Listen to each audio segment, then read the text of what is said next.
As-salamu Alaykum. Hello kids, how are you today? Are you ready for today's episode?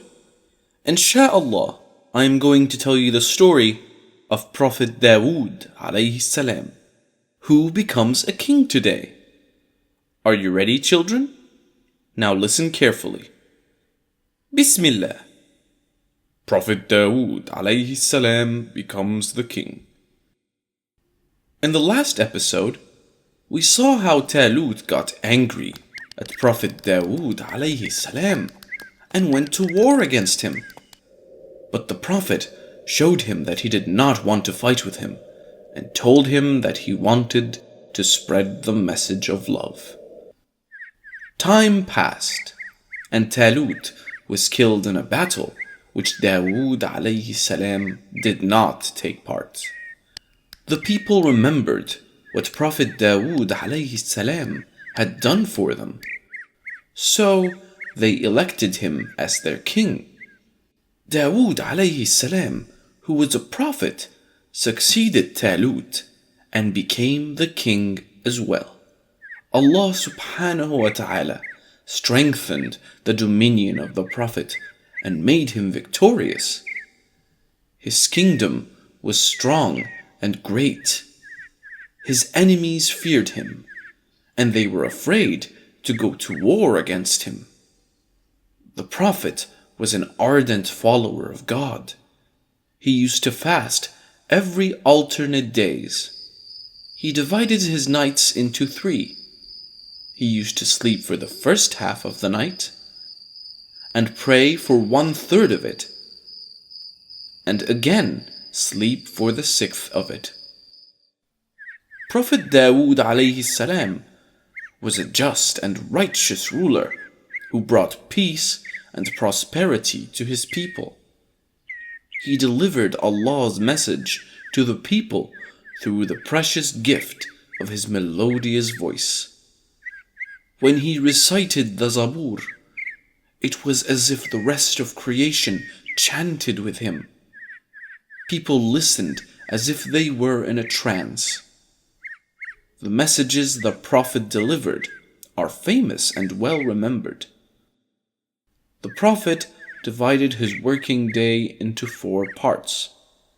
1 to earn a living, 1 to rest, 1 to pray to his Lord, 1 to listen to the complaints of his people, and the last part to deliver his sermons.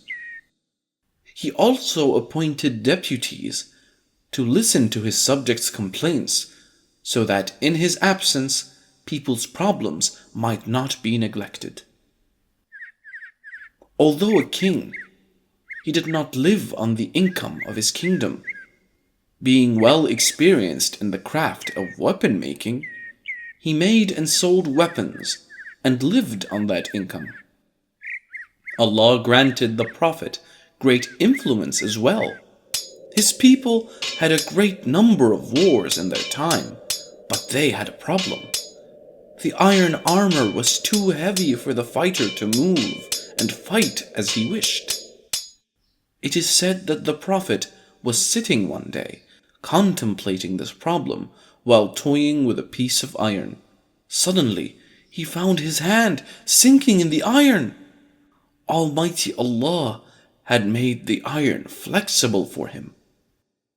Dawud alayhi salam was blessed with a son named Sulaiman alayhi salam, who later became a prophet as well.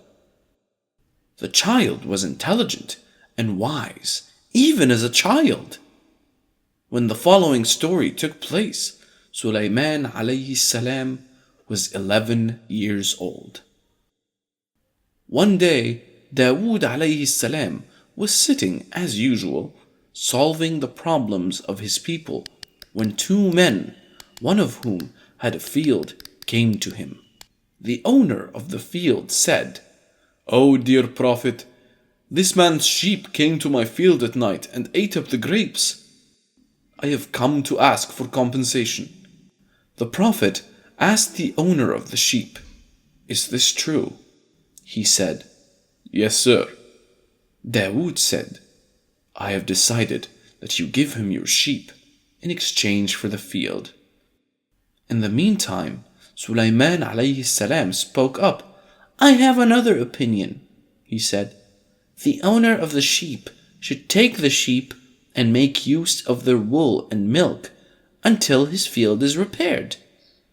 When the grapes grow and the field returns to its former state, then the field owner should take his field and give back the sheep to their owner." Everyone present was surprised at the wisdom of this little boy. Prophet Dawud alayhi salam stood up and said, "This is sound judgment. Praise be to Allah for gifting you with wisdom. You truly are Sulaiman the Wise." One day, when it was time prayer, Prophet went inside his room and asked the guards to not allow anyone inside. When the Prophet was about to start his prayer, two men mysteriously appeared before him. "Who are you?" the Prophet asked. One of the men said, "Do not be frightened. We have a dispute among us, and we have come asking for your judgment." The Prophet asked them what the dispute was. The first man said, "This is my brother. He has 99 sheep, and I have just one sheep which he gave me to take care of. But now he took back the only sheep I had." The Prophet was in a hurry, so he didn't wait to hear the second person and said, "He did you wrong by taking the sheep back." When he gave the judgment, the two men vanished like a cloud. It was then that he realized that they were two angels sent to teach him a lesson. He realized that he should not have passed judgment before hearing the opposing party. The Prophet cried to Allah seeking repentance, and he never did the same mistake again. Allah forgave him, and the Prophet lived for a very long time. The Prophet worshipped Allah and sang his praises until he died. According to tradition, his death was mourned by 4,000 priests and thousands of people. During the day of burial, the sun was so hot, and the people who had arrived were having a very hard time. It was then that Sulaiman called the birds. Thousands of birds arrived and flew up, covering the sun. Ha ha! This was the first sign of dominion by Sulaiman that was witnessed by the people. Did you like the story, kids? If you liked the video, please click the like button, and don't forget to subscribe to our channel and click that notification icon to keep updated on all our videos. Inshallah, I will tell you the story of Prophet Sulaiman alayhi salam in the next episode. That's all for today. Goodbye.